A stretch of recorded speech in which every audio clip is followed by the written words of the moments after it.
Bismillahirrahmanirrahim. Bermula ketahui olehmu bahwa yang dikatakan sifat itu apa, Tuhan itu apa, zat itu apa, hamba itu apa, Muhammad itu apa, manusia itu apa. Sebagaimana yang kita ketahui sebelumnya bahwa sejarah Syekh Siti Jenar masih simpang siur.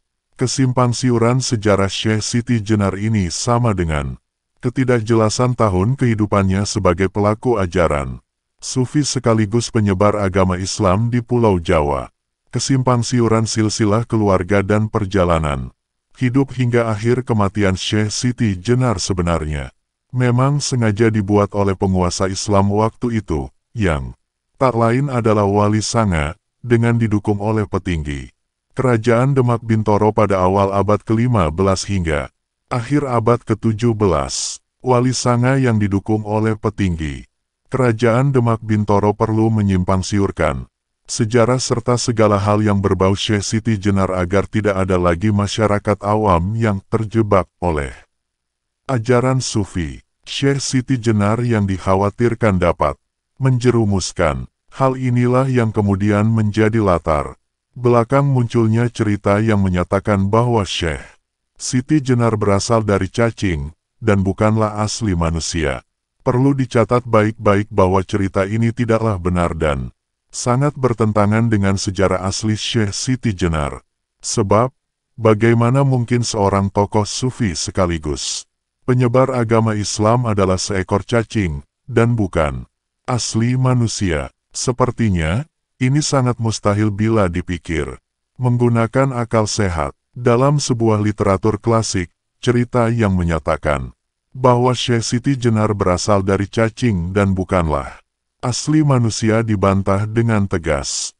Bantahan ini tertulis dalam bahasa Jawa kuno yang berbunyi, Wondene kacarios. Yen lemah bang punika asal saking cacing, punika det. Sajatosipun inggih pancen manungsa dara alit kemawon.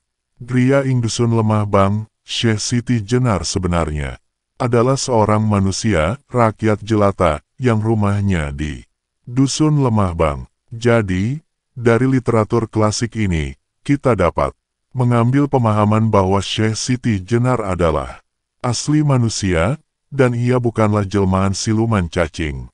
Sebagaimana yang diceritakan oleh banyak orang, Syekh Siti Jenar atau yang dikenal dengan nama Syekh Abdul Jalil, Siti Brit, Lemah Abrit, dan Lemah Abang, sebenarnya adalah putra dari seorang ulama di Malaka bernama Syekh Datuk Soleh bin Syekh Isa Alawi, bin Ahmad Syekh Jamaluddin Husain bin Syekh Abdullah, Hanuddin bin Syekh Said Abdul Malik Al-Kasam.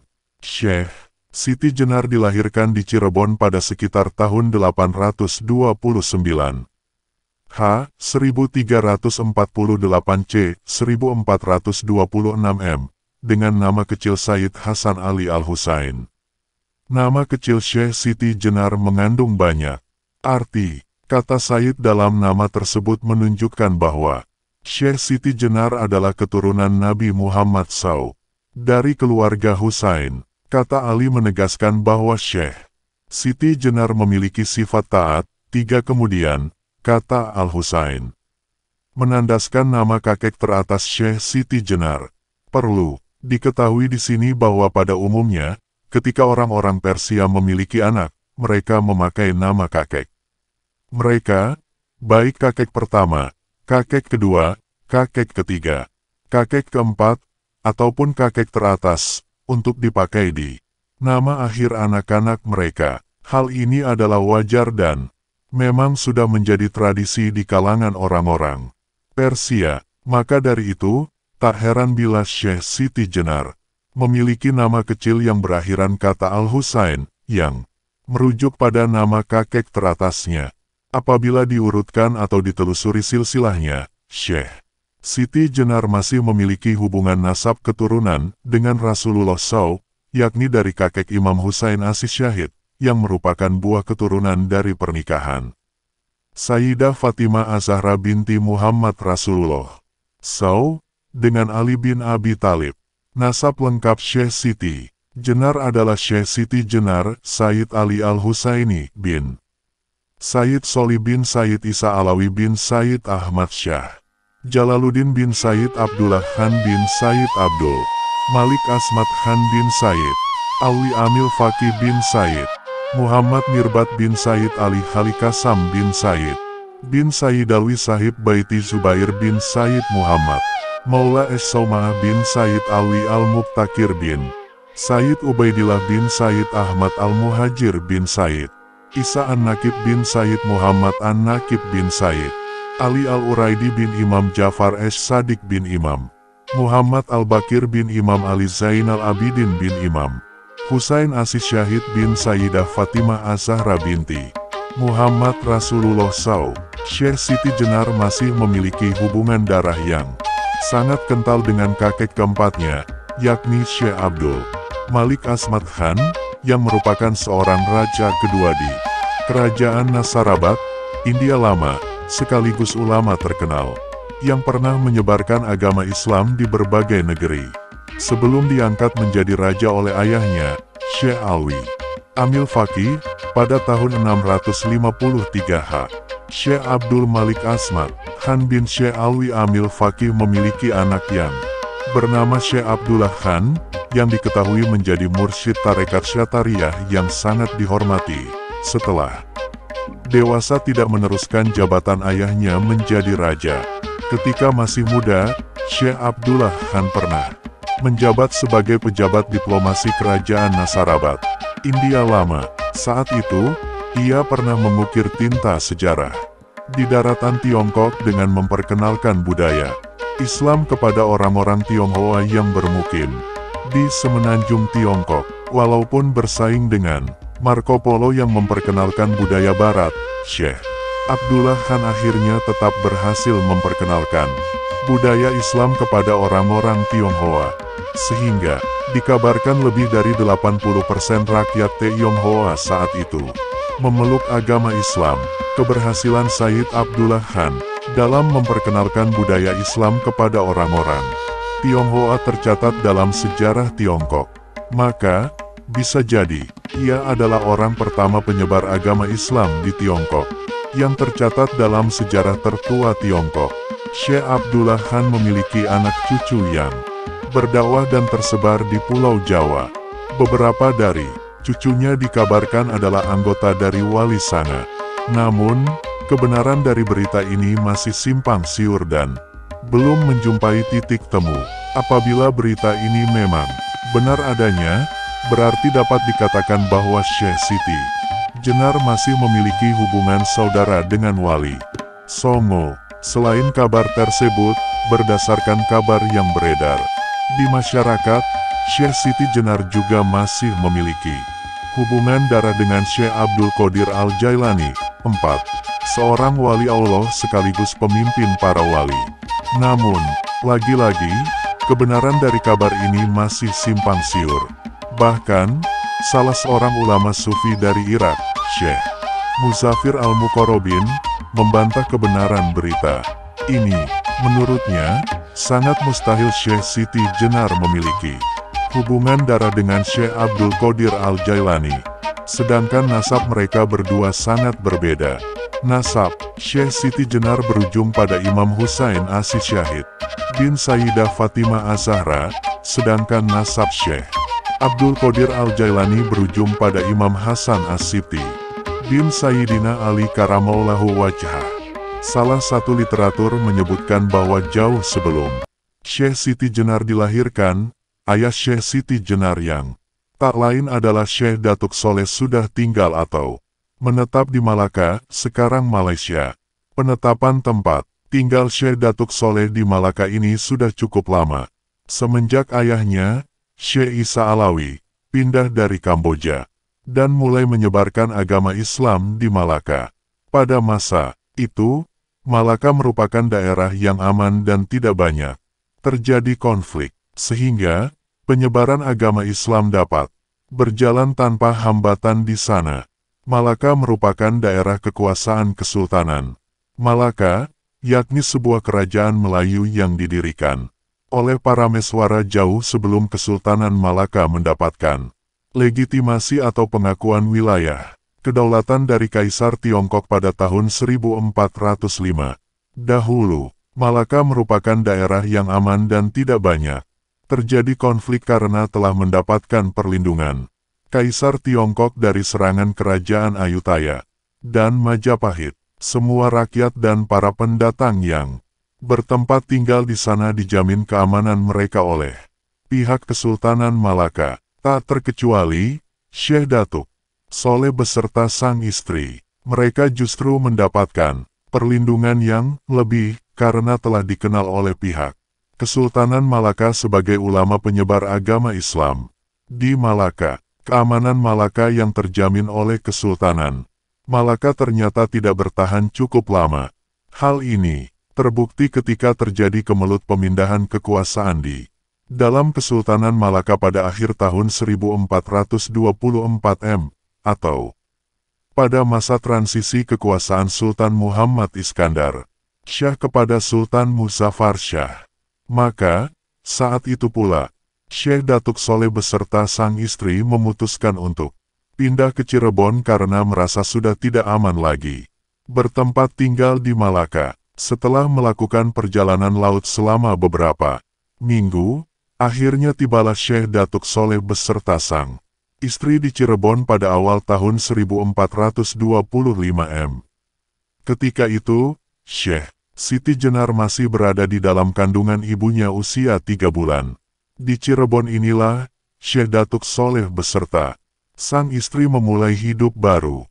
Mereka berdagang sembari menyebarkan agama Islam kepada masyarakat Cirebon, yang saat itu mayoritas mereka masih beragama Hindu dan Buddha. Rupa-rupanya, kepindahan Syekh Datuk Soleh beserta sang istri ini juga diikuti oleh saudara kandungnya, Syekh Datuk Ahmad beserta anak dan sang istri.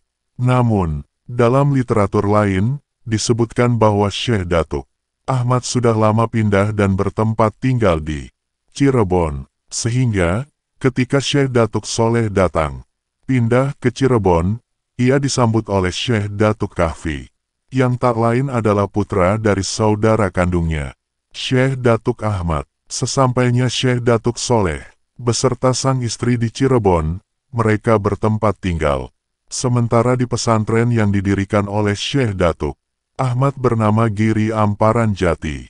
Dalam literatur lain, disebutkan bahwa pesantren Giri Amparan Jati adalah pesantren yang didirikan oleh Syekh Datuk Kahfi, bukan Syekh Datuk Ahmad, karena Syekh Datuk Ahmad sudah lama meninggal sebelum pesantren Giri Amparan Jati berdiri. Selama bertempat tinggal di pesantren Giri Amparan Jati, Syekh Datuk Soleh banyak mengajarkan ilmu-ilmu agama dan kebatinan kepada para santri yang berasal dari daerah Cirebon dan sekitarnya. Di antara para santri yang pernah diajar oleh Syekh Datuk Soleh adalah putra-putri Prabu Siliwangi, Raja Pajajaran, yakni Pangeran Walang Sungsang atau Ki Samaduloh dan Dewi Rara Santang. Setelah lebih kurang setahun bertempat tinggal di Cirebon, Syekh Datuk Soleh akhirnya wafat pada awal tahun 1426 M. Saat itu, Syekh Siti Jenar telah lahir kelak, berusia sekitar 2 bulan. Semenjak itu, Syekh Siti Jenar kecil diasuh sendiri oleh ibunya dengan dibantu oleh Ki Danusela klan Pangeran Walang Sungsang yang belajar di pesantren Giri Amparan Jati. Syekh Siti Jenar tumbuh dewasa di lingkungan pesantren Giri Amparan Jati. Di pesantren tersebut, Syekh Siti Jenar belajar ilmu-ilmu Al-Quran, seperti ilmu tajwid, ilmu tafsir, ilmu qiraat, ilmu nasik klan mansuk, ilmu maki klan madani, ilmu ijaz Al-Quran, ilmu jadal Al-Quran, ilmu kohas Al-Quran, klan ilmu-ilmu Al-Quran lainnya. Sehingga, dikabarkan, Syekh Siti Jenar berhasil menghafalkan kitab suci Al-Quran di usianya yang ke-8 tahun. Apabila dilihat dari perjalanan hidupnya, kecerdasan Syekh Siti Jenar dalam menghafal kitab suci Al-Quran hampir sebanding dengan kecerdasan Imam Syafi'i. 5. yang berhasil menghafal kitab suci Al-Quran pada usia yang ke-7 tahun. Hanya saja, Syekh Siti Jenar telat 1 tahun dibanding Imam Syafi'i. Tidak hanya itu, di pesantren Giri Amparan, Jati, Syekh Siti Jenar juga belajar ilmu-ilmu keagamaan, di antaranya nahwu, saraf, usyul ik, mantik, hadits, mustalah hadits, dan sebagainya. Menurut sebuah literatur, Syekh Siti Jenar merupakan santri kakak kelas dari Syarif Hidayatullah VI, atau yang lebih dikenal dengan Sunan Gunung Jati. Bisa dibilang juga, Syekh Siti Jenar adalah santri generasi kedua. Sedangkan, Syarif Hidayatullah atau Sunan Gunung Jati adalah santri ketiga di pesantren Giri Amparan Jati yang diasuh oleh Syekh Datuk Kahfi semenjak ayahnya, Syekh Datuk Ahmad, meninggal dunia sekitar tahun 1446 setelah merasa cukup menimba ilmu-ilmu agama di pesantren Giri Amparan Jati. Syekh Siti Jenar bertekad untuk keluar dari pesantren tersebut dan mulai berniat mendalami ilmu kemakrifatan sufi. Kala itu, Syekh Siti Jenar meminta restu kepada saudara sepupunya, Syekh Datuk Kahfi, agar memperbolehkannya keluar dari pesantren Giri Amparan Jati.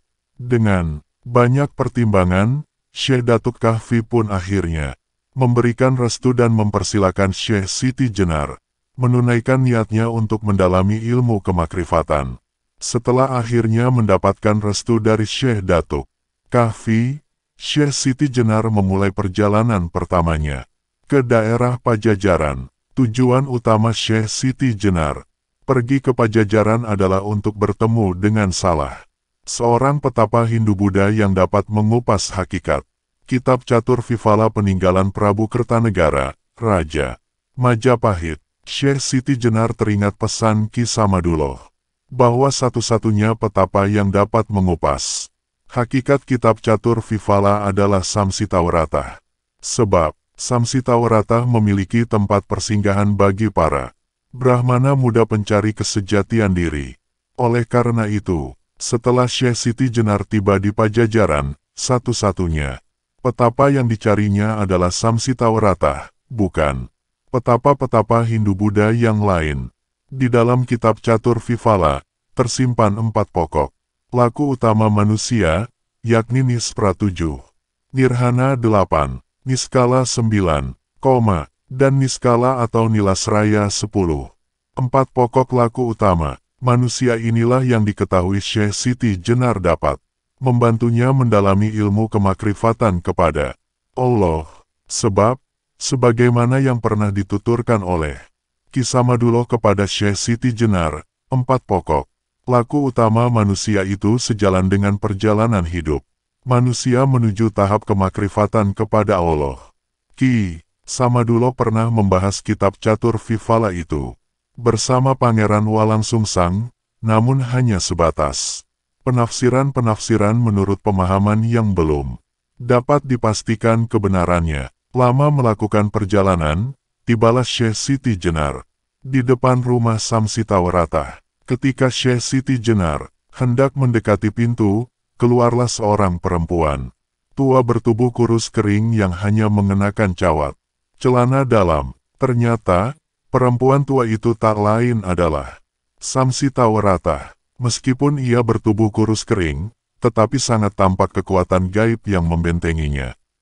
Syekh Siti Jenar sudah bisa merasakan kekuatan gaib itu semenjak menginjakkan kaki di halaman rumah Samsitawarata.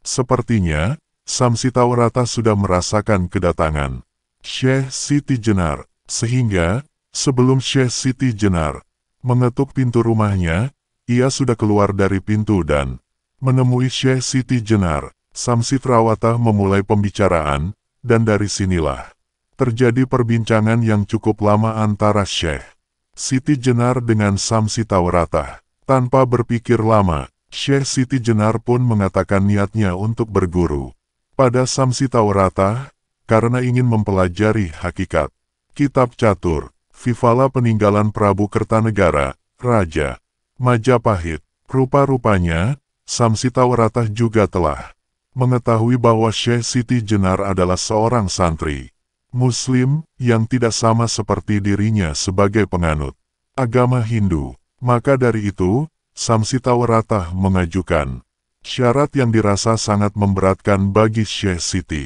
Jenar, yakni melepaskan jubah serta serbannya, dan hanya mengenakan cawat layaknya Samsitrawatah. Syekh Siti Jenar tercekat mendengar syarat yang diajukan oleh Samsitawaratah. Namun, entah karena keinginannya yang menggebu untuk dapat segera bermakrifat kepada Allah, akhirnya ia melepaskan jubah serta surbannya dan hanya mengenakan cawat layaknya Samsitrawatah. Kemudian, Syekh Siti Jenar menuju tempat persinggahan yang ditunjuk oleh Samsitawaratah dan bergabung dengan para Brahmana yang lain. Kehadiran Syekh Siti Jenar di tempat persinggahan para Brahmana menyita perhatian khusus dari Samsitawaratah. Karena dari semua Brahmana yang singgah di tempat persinggahannya, hanya Syekh Siti Jenar yang berasal dari kalangan santri dan beragama Islam. Lainnya, semua beragama Hindu sama seperti Samsitawaratah.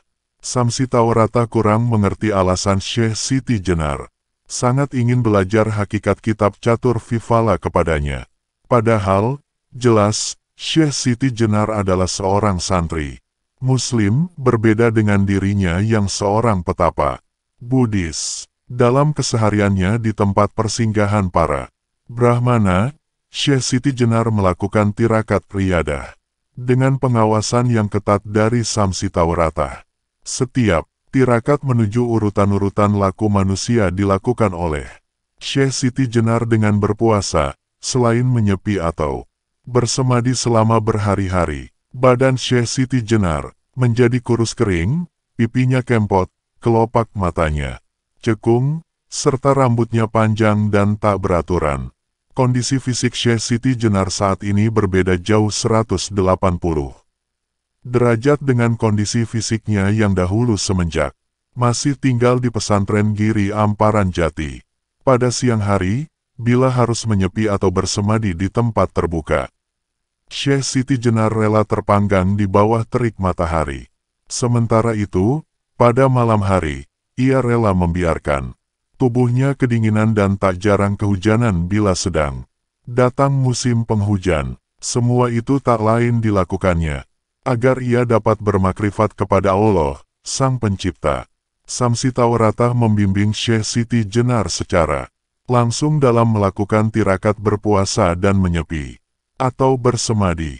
Tidak hanya itu, Samsitawaratah juga mengajarkannya cara mengosongkan diri dan menyatukan diri dengan alam sekitar yang hidup berdampingan dengan manusia. Semenjak melakukan tirakat ini, Syekh Siti Jenar sering kali melihat bayangan-bayangan aneh di dalam mimpinya. Semua itu disikapinya dengan berhusnuzan, sambil berharap bahwa ia dapat mencapai sesuatu yang menjadi tujuannya. Berbulan-bulan lamanya, Syekh Siti Jenar melakukan tirakat, hingga pada suatu malam, ia sudah dapat mengosongkan diri dan menyatukan diri dengan alam sekitar. Samsitawaratah bangga melihat pencapaian Syekh Siti Jenar. Tak berapa lama, kemudian Samsitawaratah mengajarkan Syekh Siti Jenar cara memadamkan jiwa saat tidur agar tidak terjerumus ke dalam neraka.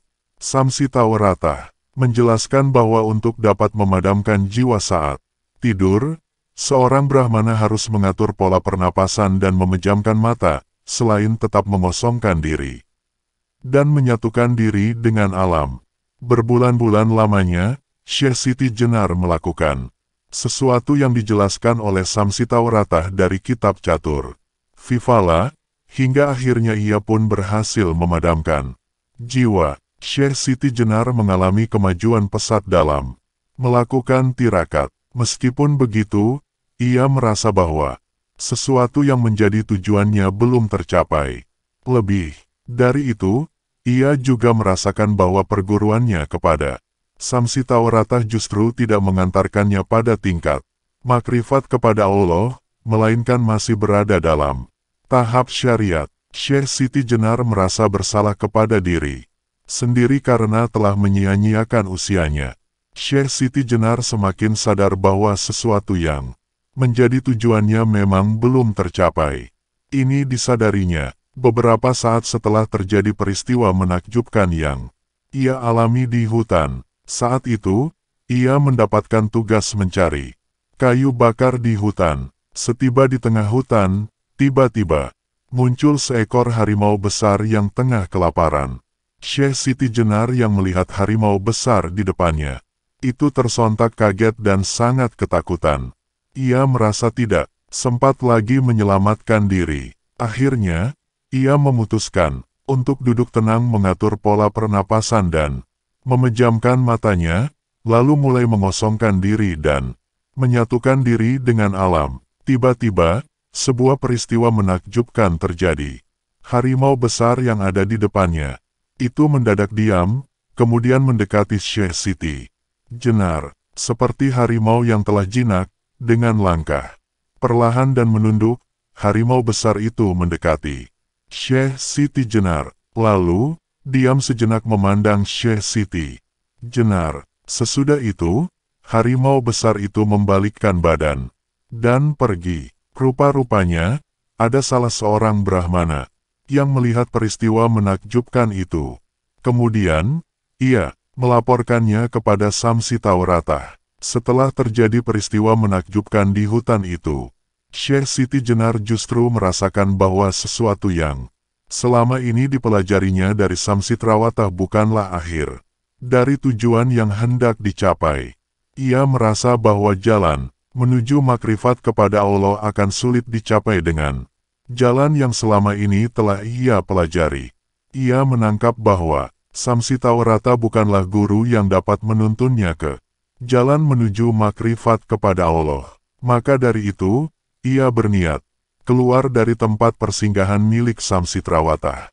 Sepertinya, Samsitawarata sudah menangkap niat Syekh Siti Jenar. Itu sebabnya, ketika Syekh Siti Jenar meminta restu Samsitawarata untuk keluar dari tempat persinggahan, Samsitawarata mewariskan satu-satunya kitab catur Vivala miliknya dan memberikan berbagai wejangan. Akhirnya, Syekh Siti Jenar meninggalkan tempat persinggahan para Brahmana milik Samsitawarata. Kemudian mengembara menuju daerah Palembang.